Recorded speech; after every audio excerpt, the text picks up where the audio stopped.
Hi, good evening, everybody. How wonderful to see such a full, excited room. It's great to have you all here. Thanks for braving the cold. Welcome. My name is Marcia Eli, and I am thrilled on behalf of the Center for Brooklyn History and all of my colleagues here, and the Brooklyn Public Library, which we are part of, and the library's Arts and Culture team, BPL Presents, to welcome you finally to this night. With new leadership in City Hall and a new sense of hope and agency for New Yorkers, tonight we look at one of the most important vehicles for individuals to make an impact on their local communities. That is, community boards.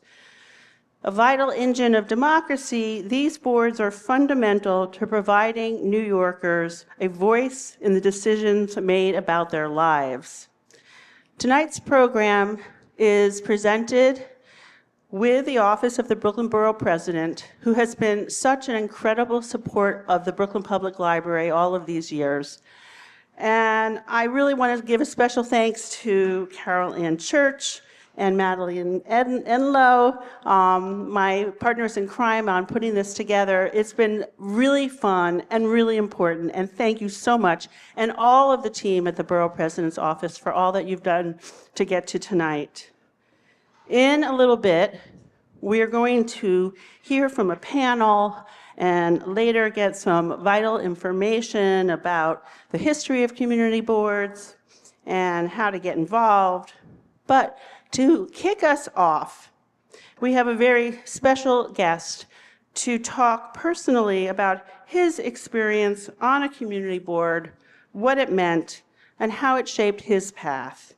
It's my great honor to welcome our former City Comptroller, Brad Lander.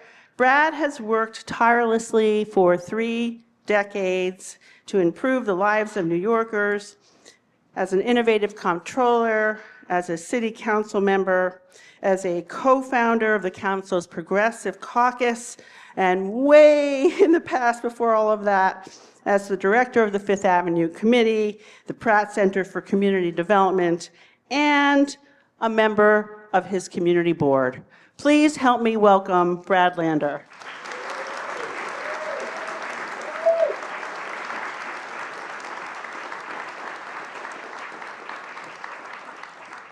Thank you so much, Marcia. It really is just a delight to be here at the Center for Brooklyn History. How many of is this for anyone your first time at the Center for Brooklyn History? Okay, and how many of you have been here like 100 times? Okay, yeah, me too. What I love about this place, and the merger between Brooklyn Historical Society, making it part of the Brooklyn Public Library and this vibrant Center for Brooklyn History, is really kind of in sync with tonight's panel. We have this incredible, extraordinary history. Like, what a blessing it is to be, citizens of Brooklyn. And this place takes that history in this exquisite building, but then brings it to life, explores the connections between that history and what it means to be in Brooklyn today. So, right now there's this exhibit on the history of power politics in Brooklyn. Community boards, I'm not the historian tonight, but you're gonna hear a little about where they came from and their history, rising out of people's anger about urban renewal and Robert Moses and wanting more ability to shape the grounds of their neighborhoods. And here it is, filled up with people who want community boards demystified, who are either members or thinking about becoming members. So it's a blessing. Thank you to the Center for Brooklyn History. Thank you to the Borough President's Office. Antonio Reynoso, our Brooklyn Borough President, is a dear friend who is doing a fantastic job, including at recruiting a new generation of people to get excited about civic activism and politics and community boards. And that was a big part of this effort. You put ads on the kiosks, on the links to say, apply for your community board. And people are like, what the heck is a community board? And why would I care?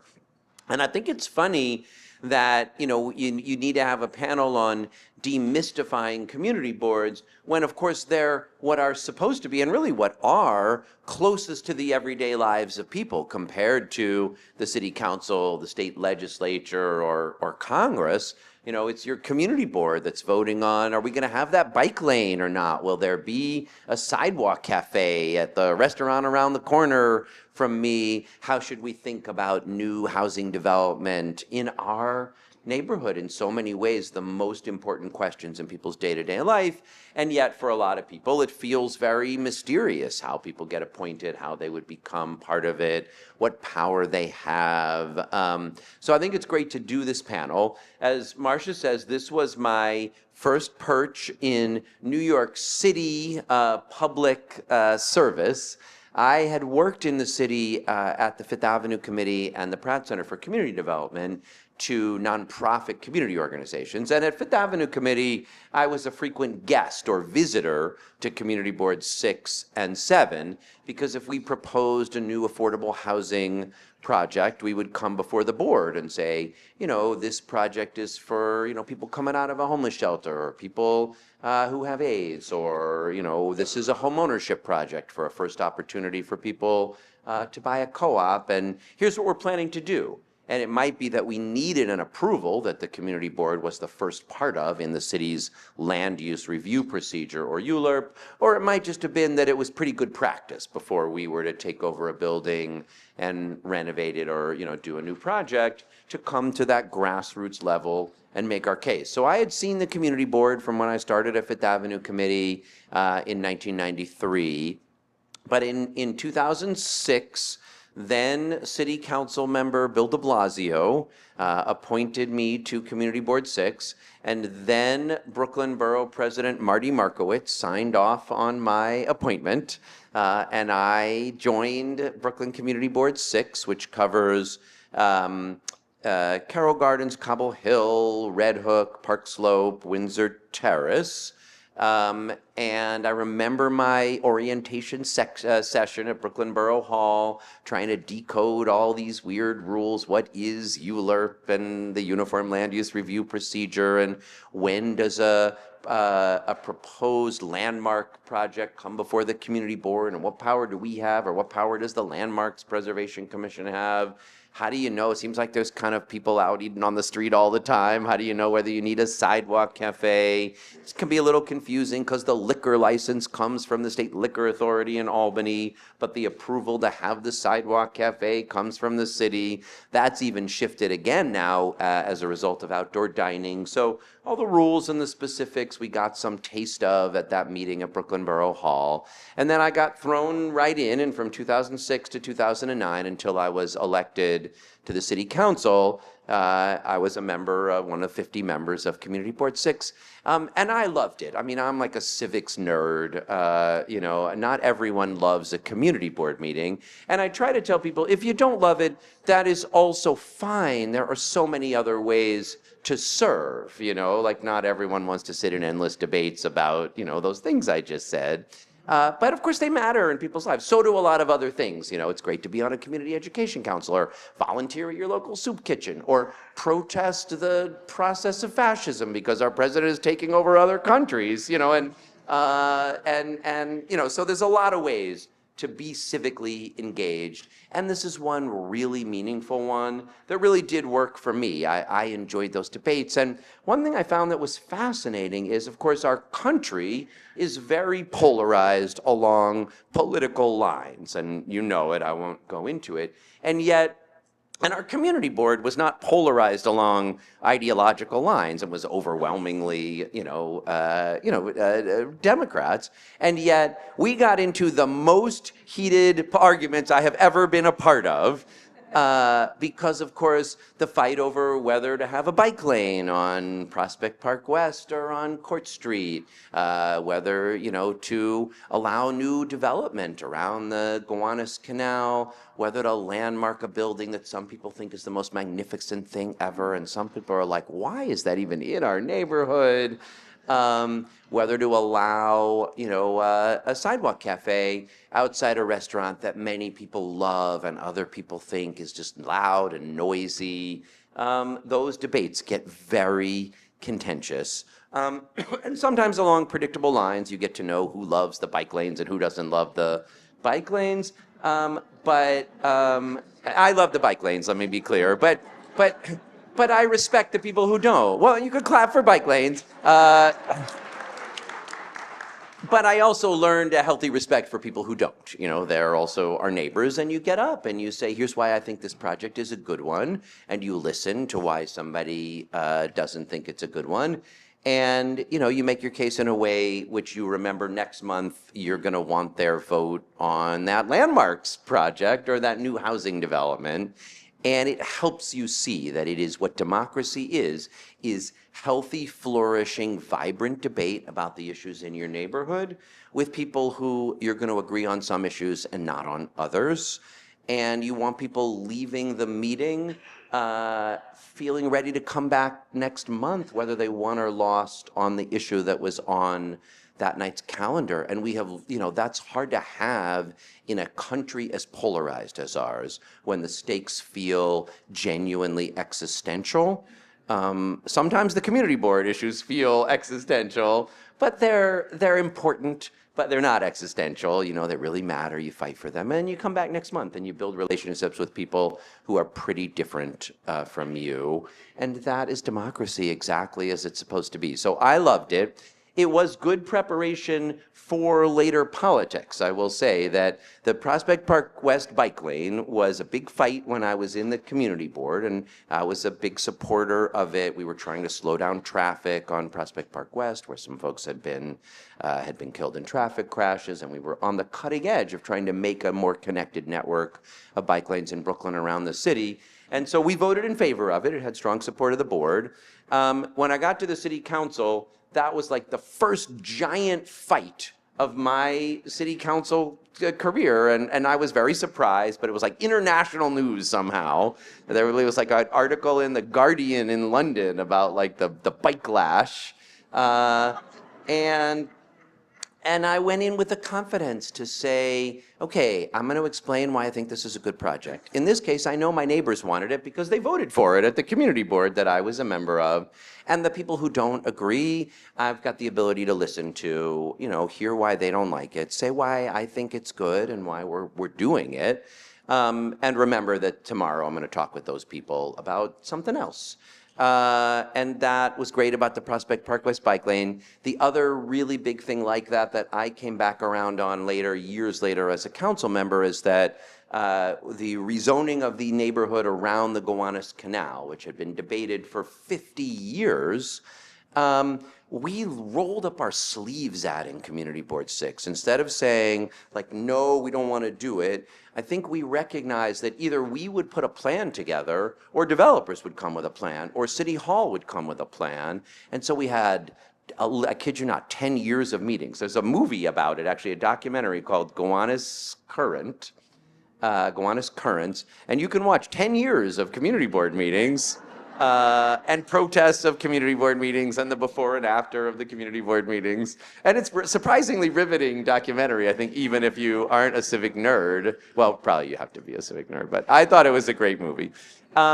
And you see how we worked through it. And not everyone comes to agree at the end, but I will say of all the major rezonings of the last 15 or 20 years, the only one, or one of the only ones that had the broad majority support of its community board was the Gowanus rezoning, because the board and the community organizations and the elected officials took a lot of time together to try to think things through and figure it out. And today, thousands of units of new housing, many of them permanently and deeply affordable to low-income and working-class families, are rising, along with new open space and arts facilities and investments in infrastructure. And there's no doubt in my mind that the community board played a significant role. So I think it's great you're doing this. How many of you are community board members or have been in the past? Oh, great. Okay, and how many of you have never been a community board member? All right, and how many of you are thinking maybe I might apply to be a community board member at some point in the future? All right, well, hopefully at the end of the evening there'll be even more hands up for that last question, but regardless, I think it's great that you're here. I'd urge you to think about joining. I'd urge you to engage with it if you've got a thing you're passionate about and just want to see more true in your neighborhood. They have the things they do officially, like the sidewalk cafes and the rezoning issues and the landmarking and the bike lanes, but it's also a place where you can come and say, I'm starting a neighborhood arts organization. I'd like to get some more people involved, even though they don't have a formal role. Or we've got a concern about some issue of, safety or small business thriving, or something we want in relationship to the young people of our neighborhood. Community boards can be vibrant, responsive places where neighbors get together and say, what do we want government to be in relationship to us? And maybe the community board has a role to play, or maybe you then go to the council member or a particular city agency, because the agencies are often responsive to the community board, or even a state or federal office, and they really have a powerful difference in their neighborhoods. And at this time, when trust in our democracy, when trust in government is so eroded and so it's hard for people to believe that government can be a vehicle for making our lives in common better. How lucky are we to be in a city that's got a renewed energy, that has its, first Muslim, first in a long time immigrant, young mayor who sparked people's energy and excitement about the future of the city, in a way that we haven't seen in a long time, who won over even some of his competitors in that mayor's race, but who at this time of just hideous darkness in our national and so much global politics, and a time of so much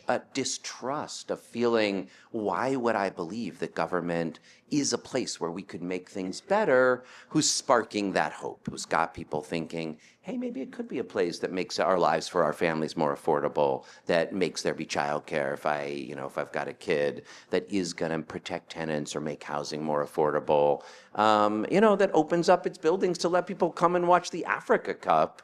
It is an exciting time for civic engagement in New York City. There are a lot of ways to get involved, and one great one is your local community board. Thank you guys all for being here tonight. Thank you for hosting this.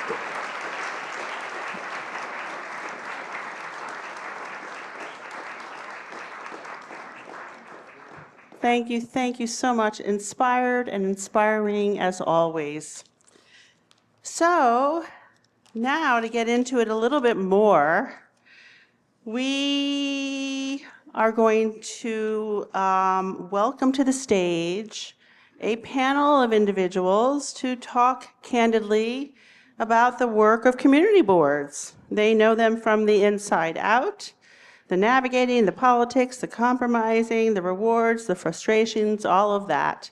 I want to say that one of our panelists, Naomi Hopkins, unfortunately could not make it tonight at the last minute, but I'm really, really, really excited to tell you a little bit about the rest of our panel and our moderator. So I'm going to tell you who they are and then invite them to the stage. Josephine Beckman is District Manager of Community Board 10, a position she has held since November 2003. She is a lifelong resident of Brooklyn, born and raised in Carroll Gardens, and her public service career as a community liaison for New York City Council members Stephen DeBrienza, sorry, I have to take my glasses off to read that, started her career.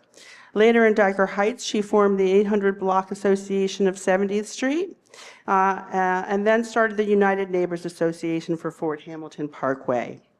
Ethan Norville is the first vice chair of Brooklyn Community Board 9 and chair of its Transportation Committee, where he leads initiatives to strengthen community participation in district planning and policy development.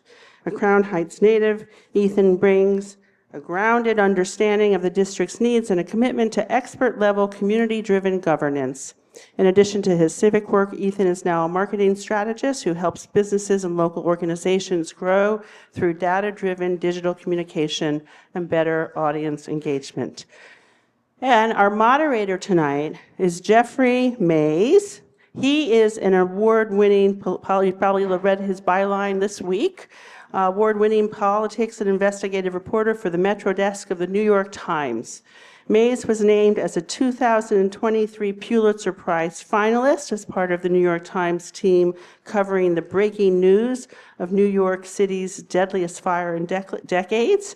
He has also won the Michal Judge Heart of New York Award for the from the New York Press Club for his coverage of Hurricane Sandy, and awards from the Silurians Press Club for investigative reporting on New York City government and sweeping and authoritative coverage of the resignation of Governor Andrew Cuomo.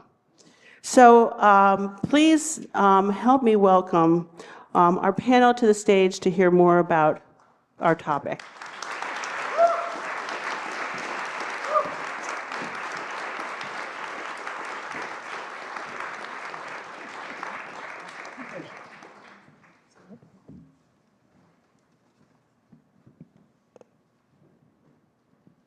Thanks so much for joining us tonight, and I'm surprised to see this room so full because it's so cold, you know. Like, but no, thank you for joining. It's so important, and we want to talk a little bit to these two about their involvement in community boards, the importance of community boards, and I thought it was great to see how many hands went up with people who've served on community boards or even considering being in community boards. So I just want to ask Josephine, Ethan, you know, either of you could take this first question. I'm wondering what led you to actually join the community board. Tell us a little bit about that process, the considerations.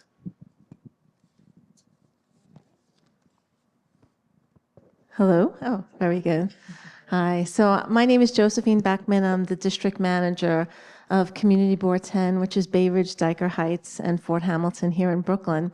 And community service has really been a big part of my life. I think as soon as I could walk, I was a single, my dad raised me, and he took me everywhere in community. He was part of the PTA. He was part of the 70 precinct community council. He was part of our church, you know, and he was part of cleanups in the community. So I was his tag along, and I saw the importance of what you can do when you come together as a community. You know, many hands make light work, and how great it was to form a block association and plant trees, and how people can make a difference in their community. So that's really what led me to become interested and more involved, and as I got older, really develop a career in government. I always say, you know, local government can't solve all issues, but you can really see when you work together and you work and understand how government works to help people in the community, that it is very rewarding. So that's kind of how I got my start as a young person, born and raised in Brooklyn, and it's been a tremendous career. I've learned a lot and been able to help a lot of people navigate through city government. My story joining is, I think, pretty interesting. So right now I'm the vice chair of Brooklyn Community Board 9, which is, you know, Crown Heights, south, like from Prospect Park over to Utica. And I grew up in that area. So my time growing up there, I took little notes of things that didn't make that much sense in the area, things that just were a little off, that, you know, you might just notice one day and be like, oh, why is it like that? And one of those things was that the bus going down my street, the B43, always turned up on Kingston Avenue where I grew up, and there was no real way to get east of where I was living for many years. And one day I saw this local newspaper essentially encouraging folks to join their community board because as part of the Brooklyn bus redesign, they were proposing a new bus called the B10 that's going to go and make that eastward journey that I always thought should have been there. But they were encouraging folks to join their community board so they could stop it and kill the plan. So my reaction was, no, there's no way. I'm going to like sit this one out and just not join. So I joined specifically so that in case that item came up, I could say, wait, this is actually needed. We should do this. And it was mainly to support that initially. And after joining, I learned just how much they actually influence and how many things they sort of either, you know, kill and stop at the root, or what they spur on, or even new ideas that come from the board itself that cause other policy changes elsewhere in city government. Thank you for that. So community boards, I mean, they're advisory, a lot of what they do. So how would you talk to someone who's considering joining a community board about the actual power that community boards have if most of what they're doing is considered advisory? So the way I approach that is advisory generally tends to mean, from what I've seen, it tends to mean that the effect you have, the power you have, essentially shrinks or grows based on how you use it. So a lot of the time there are boards that make recommendations to the city and they're taken very seriously and they're acted upon quickly, and people expect that to be the consistent reaction, the consistent situation that they're in, when in reality it isn't always that way. Sometimes the recommendation might not have as much of a deep factual backing, and as a result, at the end of that, the person might say, well, okay, we hear that, but they might make a different decision. So a lot of it comes down to how well you make the case for what you're recommending. It comes down to how consistently you do that as well. And it often does result in the responses from different areas in government being vastly different. And I think advisory often just means you have to make sure that you make a strong case for what you're recommending, because you're not gonna wake up tomorrow and fire somebody in City Hall or at an agency because they didn't take your recommendation. But it really more comes down to building relationships and making a very thorough case for what you ask for. Oh, can you hear me? Yes, okay. So I think the advisory role of communities is so very important because, you have an opportunity to hear from people who live in the community about a proposal or a project. And I always say people who live there know it best.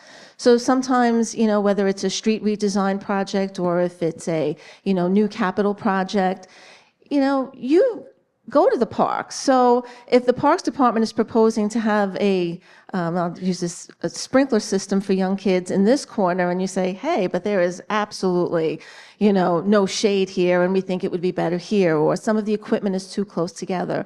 You have an opportunity to weigh in on proposals, and board members listen to that and provide that feedback to the agency. And I've found, it's been my experience, that when communities come together and share, you can put an advisory position together that includes input from people who live there, and it becomes a better project and has the possibility. And that's not always the case, but it is, I think, more so than not. So hearing and providing a voice on whether it's a capital improvement project, whether it's a sidewalk cafe, as Brad had mentioned earlier, that you may have concerns about double parking or noisy conditions, and maybe bring to light conditions that we at the board may not know or the agencies may not know. So I think that advisory role is so very important, and the voice of the people can affect change and can develop better programs in many, better proposals in many instances. Considering that we have so many people here who are considering joining a community board, what's it like on a regular basis? Like, do you get to have dinner with your kids, or are you always at a meeting? Do people like harass you on the street and say, I hate that bike lane, don't approve it?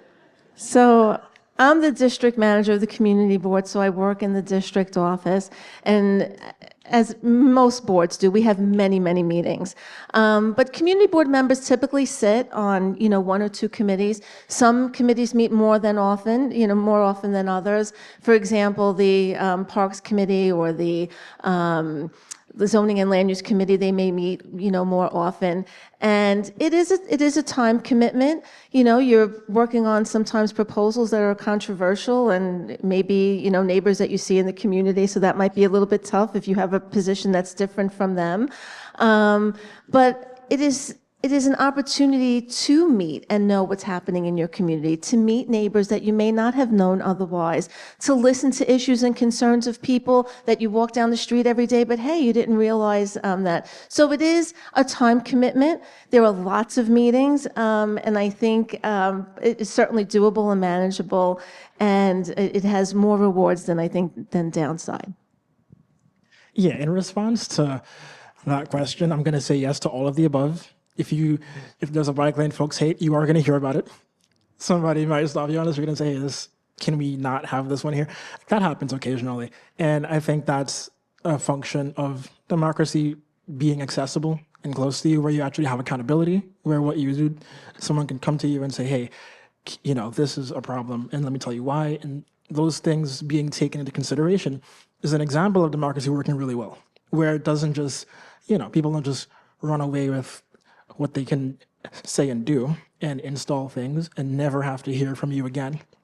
This is at least one situation where the folks who are voting on things that affect you every day do, have some line to the residents and those who live there, and they can contact you on a regular, and you can hear from them. But at Board 9, people usually have, the general meeting, the big one, which everyone goes to. And then you have your committee meeting, which is, also in the month. So you probably might have 2 to 3 meetings a month maximum. And they're maybe about 1 to 2 hours each. 1 if we're lucky, usually closer to 2. So it's not going to be taking up your whole week. It's not going to be eating up your whole month, but you are going to have to probably block out maybe like 1 to 2 days a month that you're going to use to focus on this. And do you spend time like preparing, like before meetings? Do you have to do research? Like what's that like? Yeah, there's research involved. Again, it's not going to probably take out a whole day, but you do research. And of course, the more time you put into it, the better quality you're going to come out with. So there is research involved. And I mean, there should be. You wouldn't want folks just, waking up and blindly voting on things. You want to be able to research things and look into the details. And often, I mean, for me, when I look into details on a lot of things that are happening, I kind of appreciate them more, and I enjoy sort of uncovering the minute ways that things can affect us that we only really get when you have a lot of localized attention into something small that a lot of other agencies might miss and often do miss, which is sort of why these boards are really valuable in the first place. We're going to come full circle, So yes, in your research, you're going to find things that you might not find otherwise, that many others might not find otherwise, and after a while, that kind of becomes a very appreciated and enjoyable part of the process. But yeah, there is research involved. And as district manager of the community board, it's my job to help board members to administer the work of the board. And what I try to do at Board 10 is to put all the documents that they may need. We have a lot of information, zoning 101 books, welcome to Community Board 10, breaking down acronyms. There are so many acronyms in the city of New York, that we actually had a guidebook of acronyms because it was so overwhelming to many of the board members. And, we've tried to put all of that in a, ready to use, 101 for board members, place for them to come when they become board members. And the district office is there to answer questions because we do know it's a time commitment. I mean, these are volunteers, and making sure you have those materials ready and prepared so that you can, work in advance of a meeting to be as well prepared as you can on the history background, as well as the, application that you'll be reviewing before you. I guess this is also a question for both of you again. Ethan, maybe you can tell us, what is the top issue, most important issue you feel like your community board is working on at the moment? And then maybe Josephine, you can talk about any sort of impactful projects that you saw the community board have a real impact on during your time there. The top 2 issues that I think come up the most often and tend to be the most controversial are, of course, land use and transportation. Land use, because people always want to have a very strong say on what goes up in their area, especially if it's different from what's gone up before. And that's often a reason why a lot of folks join these boards in the first place. Transport's pretty similar. People want to know what their street designs look like and what they can look like. They want to help design the neighborhood, and they also want it to be designed by people who have skin in the game, who are in the area, and are not just sort of slapping on a cookie cutter setup that they haven't even checked to see if it works in the area. So those 2 tend to take up the most, time and effort. And I think part of why they do is because at least at my board, we're working on a lot of sort of district-wide designs for these things. So we're sort of trying to work on land use frameworks that work throughout the district, not just trying to take every building individually and say, well, this one's okay, that one's not. We're trying to say, based on a system of standards that we have for this area, these would work in the future, certain other ones might not. And that takes a lot of time and often a lot of intense planning. And as you heard Brad say earlier, like some of these things take years. So, and that's the same thing for, travel as well. Like we want, bus designs, route profiles to make sense for the area, to stop where they should, sensibly stop and stuff like that. And there are a few things that the boards have done that had a really good impact. And one of them most recently, I think, was the Brooklyn-Kingston street redesign. A couple of years ago, we were taking the initiative to sort of design what the future bike lane network in the district should look like, because we have a situation where in the west part of the district, there's only one that goes north to south, and on the east, there's nothing. So essentially, half the district is on their own, or they might have to just go around a very awkward path. And when we started doing that, DOT sent in their plan for a different part of the district, but that, of course, sort of took the focus, and we decided to work on that, and we proposed a different plan with some edits to theirs, and they actually took it and adopted some of the changes and sent back an updated plan. And even since then, we've made a third update, a variation on that, but so far, DOT has actually acted on these plans. They've made very, very significant changes to what they initially proposed, and a lot of people were pretty much a mixture of impressed and happy that they were able to see sort of a very big dent in city plans get made by the work that our board did. Any impactful projects that you've seen come through? There are a few that come to mind, but one I think that is, in addition to ULURP reviews or that type of community-based planning, is working on resiliency projects in the community with the increase of cloudburst events. Bay Ridge and Dyker Heights, we, for many years have seen many people just pave over landscaped areas in their front gardens, and whether it's for creating an illegal curb cut and carport in front of your house, to just saying I want to have a maintenance-free front yard, and the impacts to street flooding and stormwater capture, to us, was really troublesome. And Community Board 10, members were very emphatic about the need for change in our zoning resolution to make sure that our green spaces were protected. And it may seem like a small issue or, to some, but it was so worthy, we thought of change, and we organized and we got together, and the Streetscape Text Amendment in 2008 was a change that I think affected and came from people in the community who were just frustrated about losing green spaces, and advocating for, making sure, and we'd like to see more than 25%, honestly, and making sure that all of our city agencies also, from whether it's the Parks Department to the Department of Transportation, and not paving over valuable green spaces in our communities. You mentioned ULURP, the land review process, which community boards are involved in. Brad also talked a bit about that, how important that is. There were some changes that were made to this process via the Charter Revision Commission, questions that were put on the ballot that voters approved, that would create basically an affordable housing board where certain decisions, if they were made by the council, could be overruled. Of course, we know community boards have that really important role of advising the borough president about how the community feels about some of these projects. Out in Queens and Bronx, there were a few community boards that were really resistant to this. I'm wondering if you guys could talk about that change, and how do you think it will affect the land review process, and also just the influence of community boards on the local elected officials, on the borough president as well.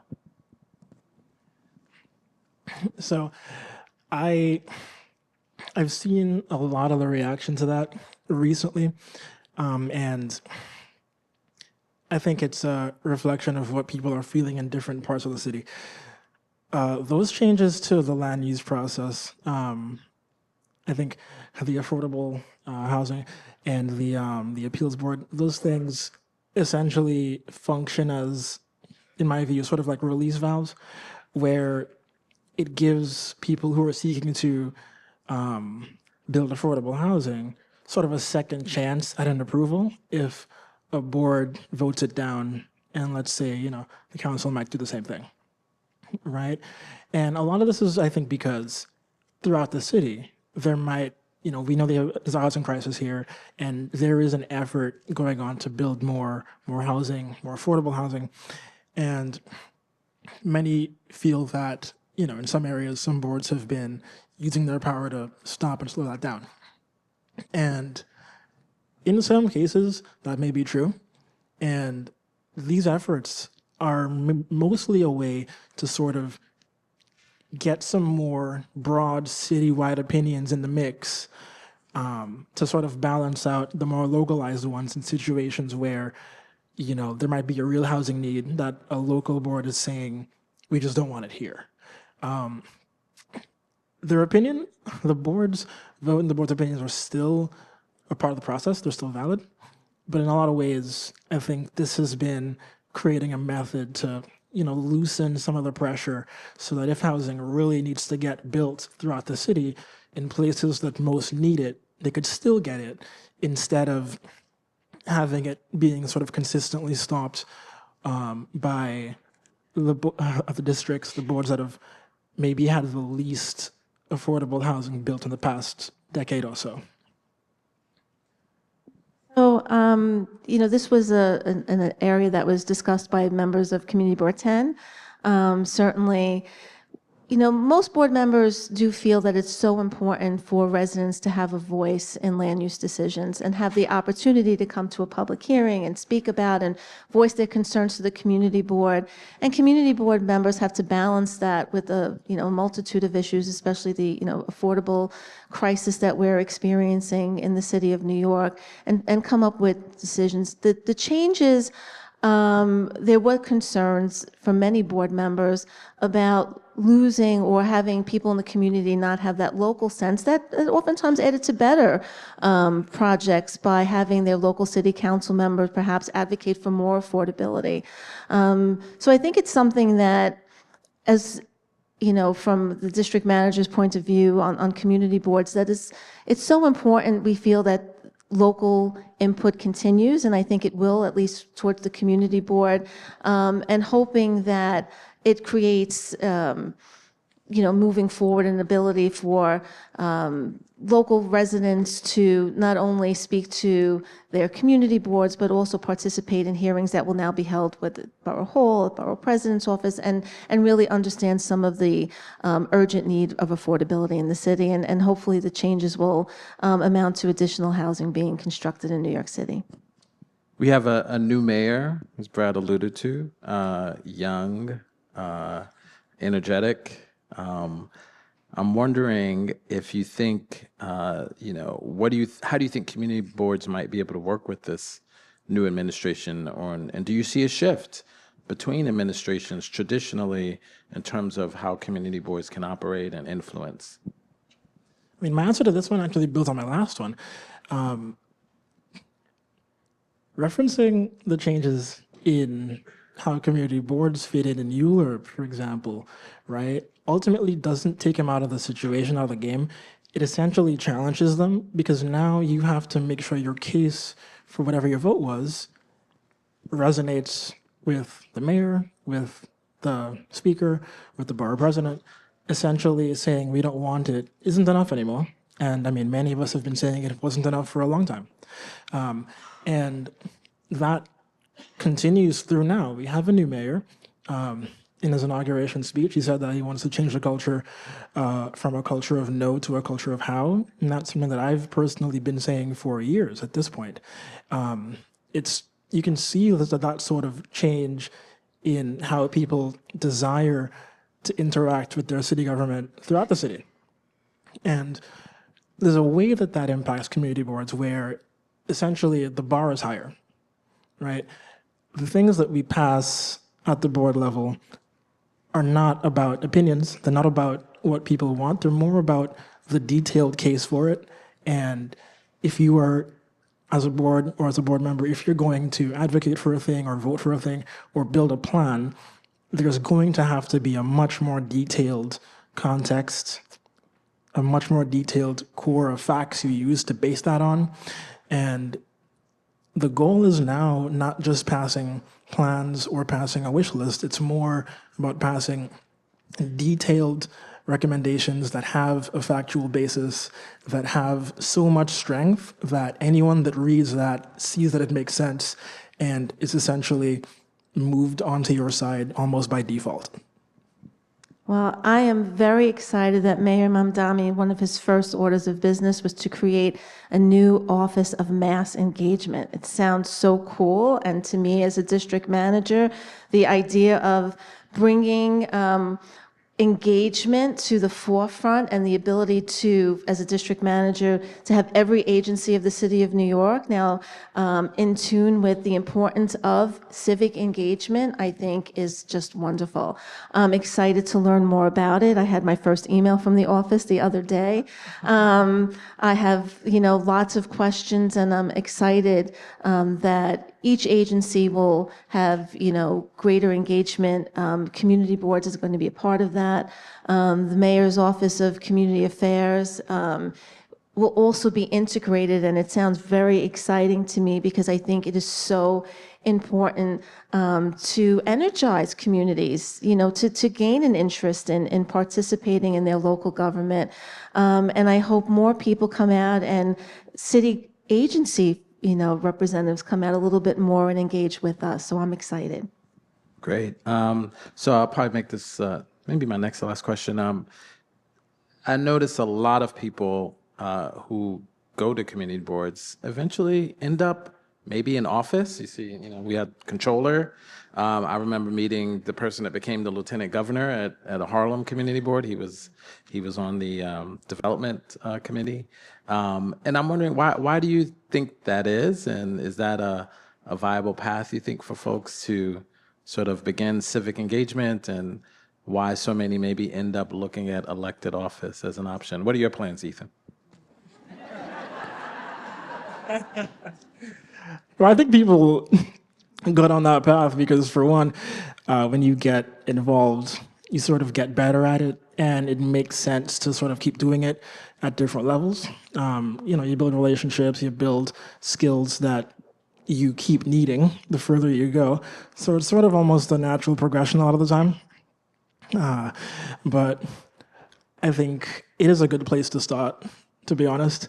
You get involved in heated debates a lot. You get involved in planning. You get involved in sort of seeing a lot of the small pieces of how things go together in the city.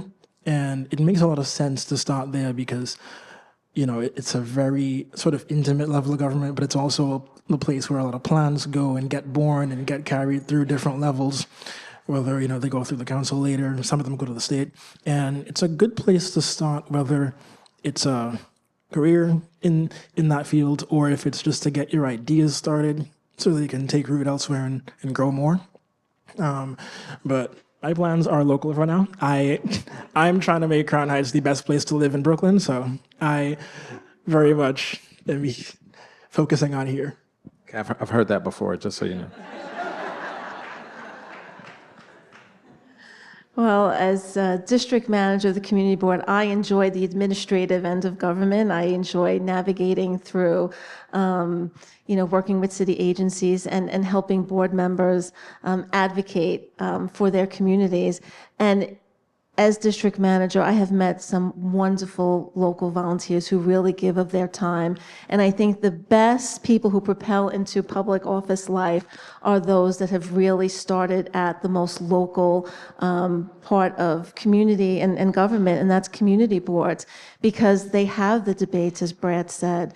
They meet with community. They meet with community organizations. They have those difficult debates with neighbors and friends that they meet at the supermarket online and say, hey, I disagreed with you on this, but, where we could agree on that. And I do think it is I think it's great when local board members who have gone through the trenches and had those experiences of debate move on to public office. I think we have better elected officials who have been through a community board experience as a volunteer.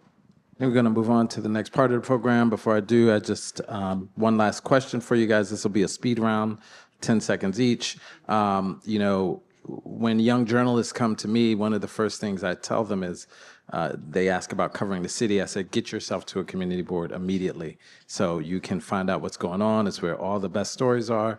But I'm wondering, for all the people in here that are considering joining community board, give them your 10-second elevator pitch for why they should do it, because it's so important to have a pipeline, I think, of people who want to volunteer and be a part of their communities. So each of you guys give the 10-second pitch, and I'm going to hold you to 10 seconds. Go ahead. It is the place where you design and discuss your city. It's where you can have the most impact, the quickest. Join. Yes. Please join. You've been to this, you've learned a lot tonight. I think everyone here would be great, and it's a wonderful way to meet neighbors and friends and really be a part and have a voice in local government. Excellent.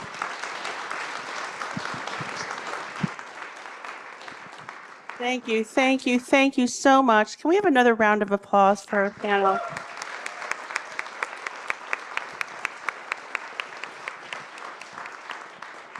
So now we're going to get some insights from yet another perspective, and actually some very, hard and concrete information.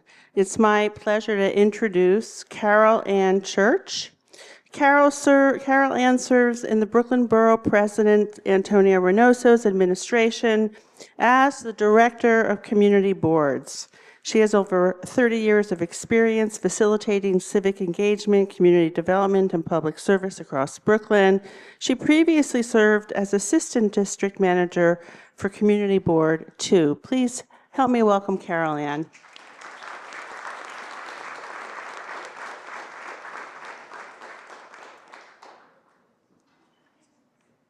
Good evening once again, everyone. And you'll make great community board members because you came out here in this really cold weather. So I just want you guys to know you've already passed the first test. Community boards, power to the people, power of the people.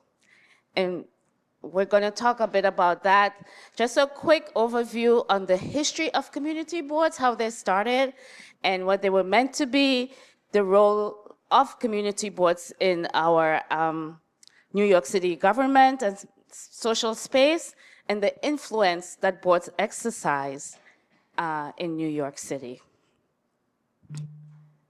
The evolution of community boards.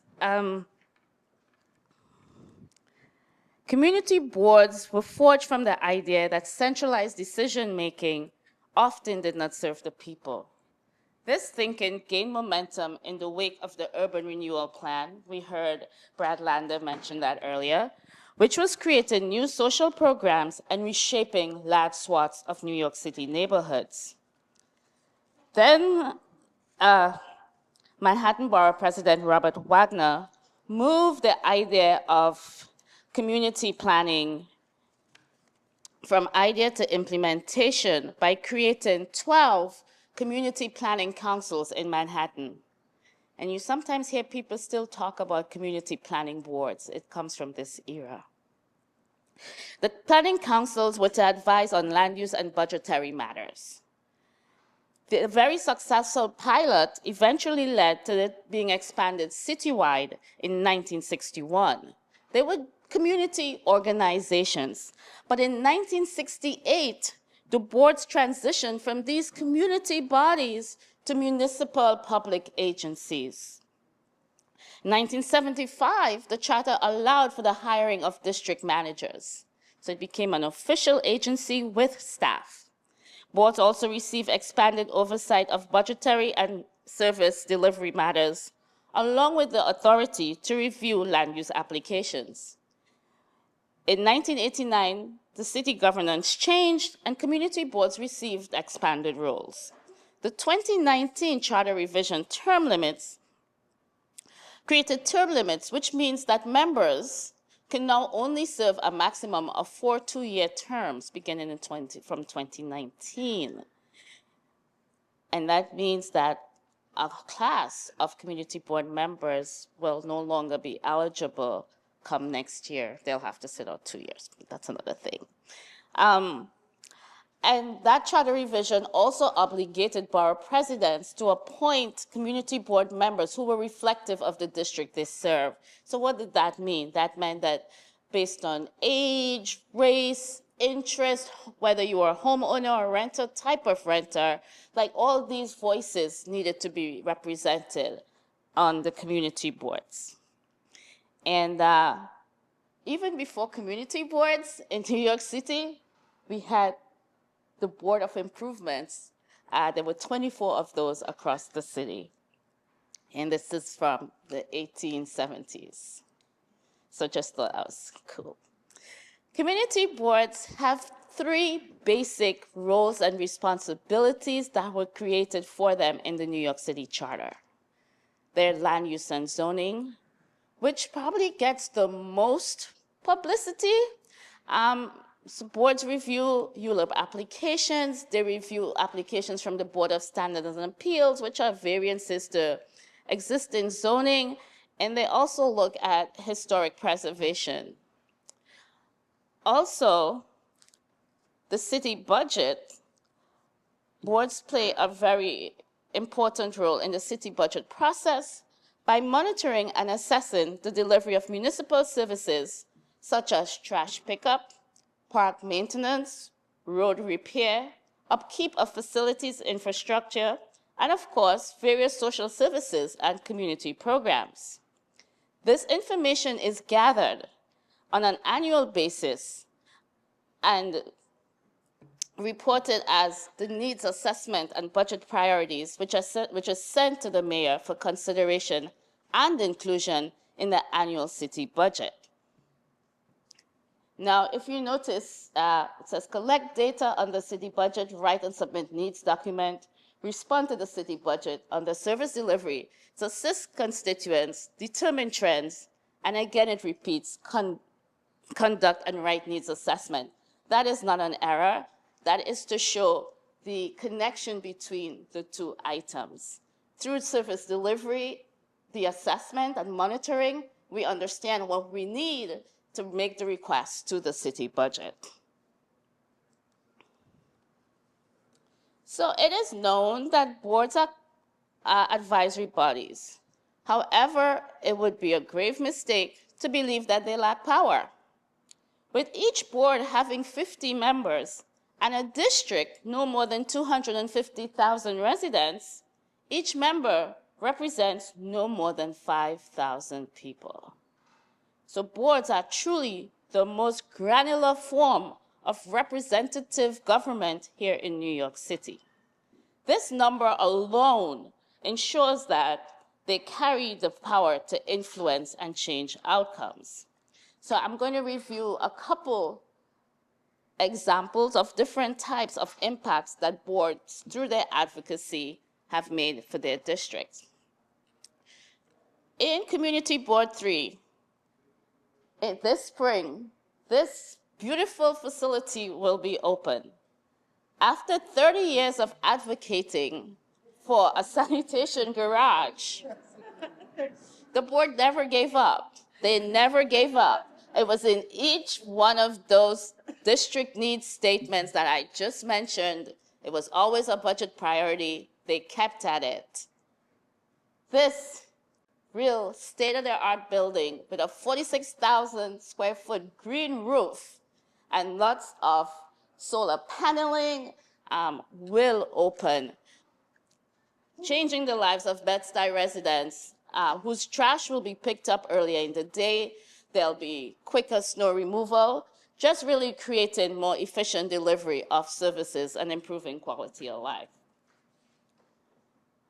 Over in Community District 4, the community board, in partnership with their local elected officials, was able to secure $390 million to upgrade their sewer system. Why is this important?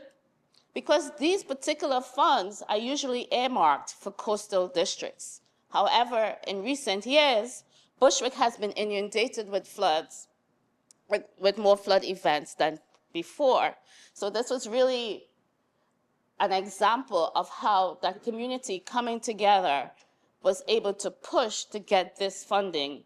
And they also mentioned that they got one of these Portaloo.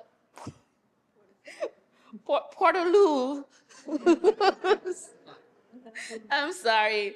As across New York City, not just Community District 4 or even Brooklyn, communities are advocating for public toilets. There are only 5 of these in New York City, and Bushwick got one of them, and they're very proud that their advocacy was able to get this, which is sited in Irving Square Park, and I'm quite sure has provided relief to more than a few people.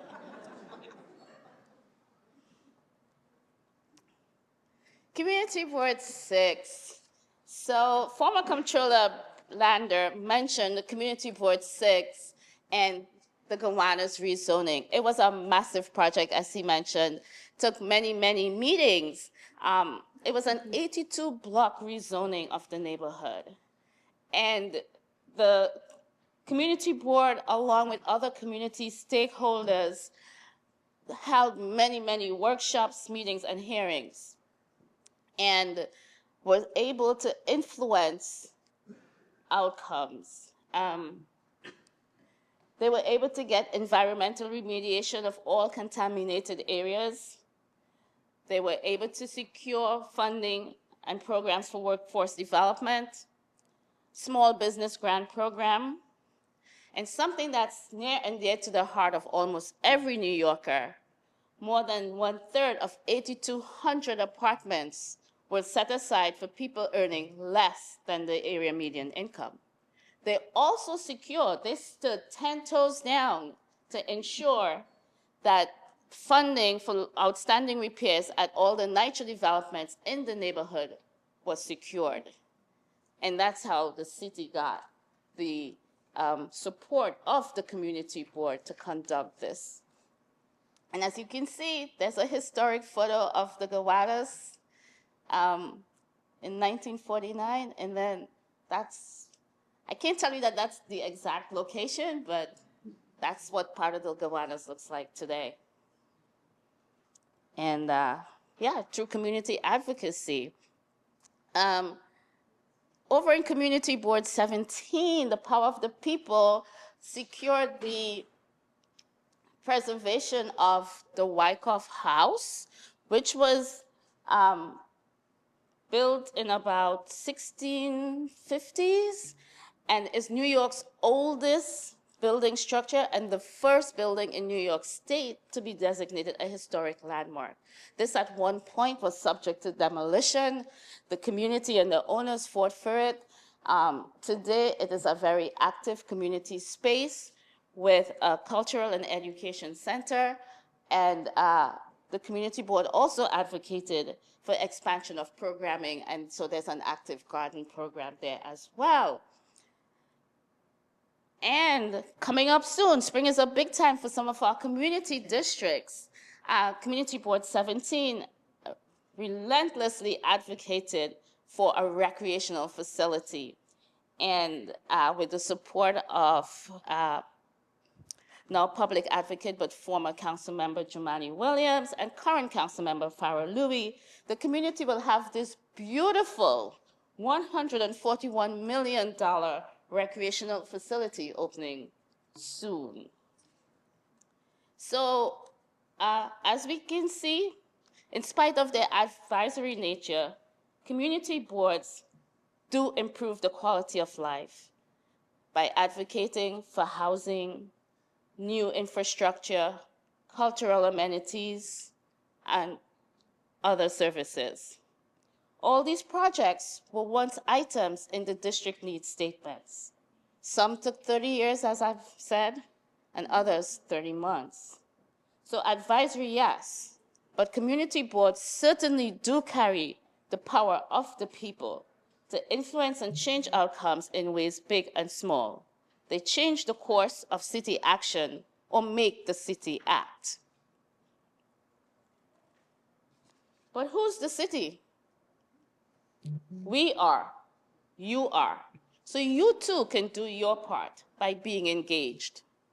I encourage you, if you do nothing else, when you leave here tonight, get in the know. Get your board's information and sign up for emails and newsletters. Each year, they send out surveys regarding the district needs statement. Complete the survey, send it in. That's how your item could get into the district needs statement. Participate, attend meetings, become a public member. And what does that mean?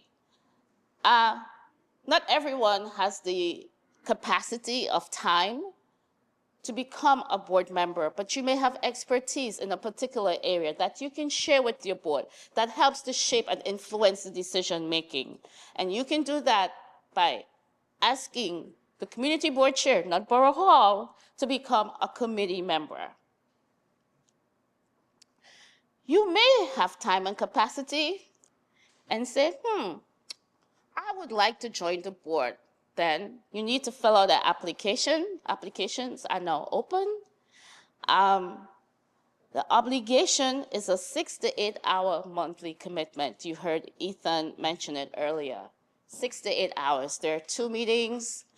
Your committee meeting, every member should be on a committee. Then there's your general meeting where the final decisions of the board is made.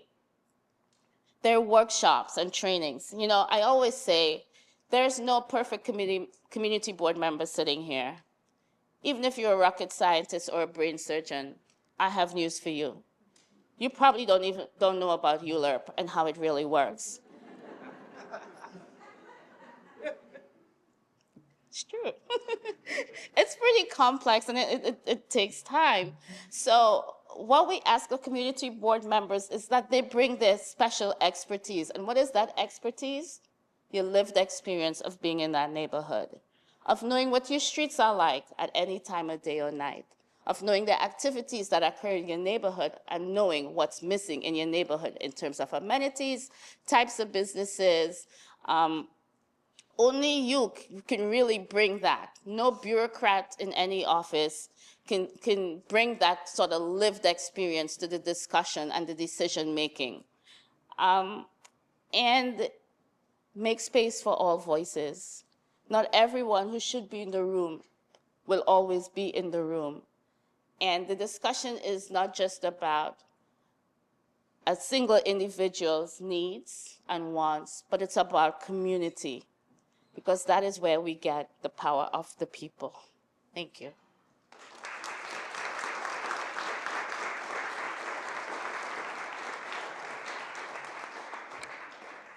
We have about 10 minutes for questions from you. Our usher, Elena, is going to bring a mic to you in your seat. I want to say this is a public program, not a community board meeting. So please keep them to questions and please keep them brief and not comments and so on. So just hands up. Oh, okay. Thank you. Thank you for this amazing talk. This was amazing. Could you stand, please? Oh, yeah, sure. Hi, everyone. Thank you for this amazing talk. My question is touching more upon equitable representation in the boards. In a previous role of mine, I worked, there's a lot of acronyms, neighborhood action teams, the TREE, Mayor's Action Plan for Neighborhood Safety, et cetera. But essentially, one problem that we had that I was trying to solve is that there weren't a lot of youth voices on these action boards. So they made a separate youth team, and it was like meant to strengthen youth voices. Eventually, the youth were meant to kind of graduate to be on these NSTAT, Mayor's Action Plan, neighborhood action teams. So I guess my question is, once those voices are there, how do you make sure everyone feels like they are equally welcome, not silenced? You don't have to deal with maybe uncomfortable generational class divides. And then my second question is, more about the actual borders themselves. I know representation is super important, but how are the borders of these community districts determined?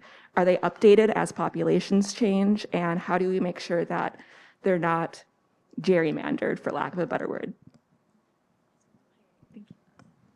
Oh, can you hear me? So the district line boundaries are set in the charter. They are reviewed.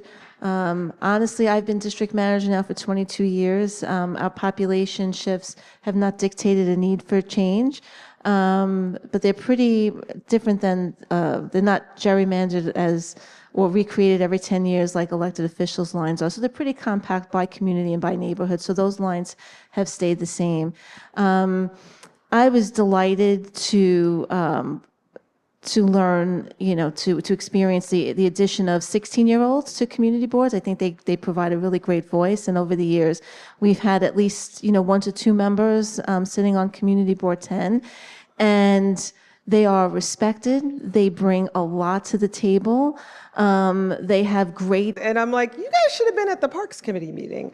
So my question for the two of you is, how do you harness that energy when you have it in the room?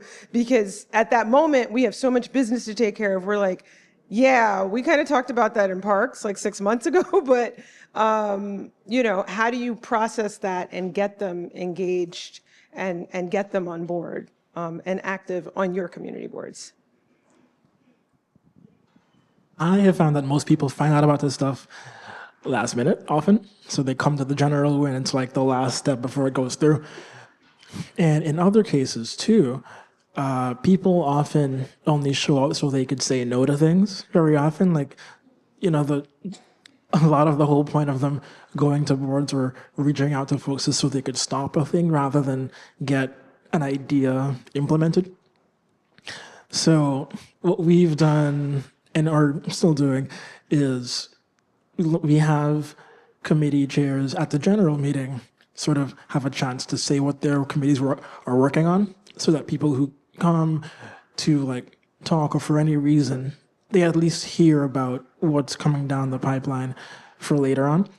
And we refer a lot of people back to committee meetings because people sort of feel that the general meeting where everything gets finalized is a time to discuss, and it's really just a time to confirm. So we do a lot of sort of redirection to committee meetings. And if that results in like a 1 month delay and if something comes through, that's fine, especially if it's a really controversial item. We usually just delay, send it back, have them go to the committee, and there's that. So that coupled with having chairs talk about their upcoming items really sort of helps people decenter the general meeting as the main place to talk about all this stuff in detail. Yeah, and we try at Community Board, when we have a large meeting, first of all, it's always a challenge to control a meeting that has, hundreds of people, especially if they're angry or upset about an issue. But we try to really encourage people to sign up to our social media, to sign up for our newsletter, to become engaged, not just on one issue, but on many issues. And we've made it a practice at all of our committee meetings to beyond the one issue that brought people out, we want to continue to have people who remain engaged and just don't come in, say their angry piece and then go. We would like to continue that dialogue with people, so we do encourage that through communication platforms like our newsletter and social media. One more note, we actually also launched feedback sessions, which are special committee meetings specifically designed to get feedback from folks. And since we brand it that way, people are like, oh yes, they want my feedback. And people tend to really fill those out.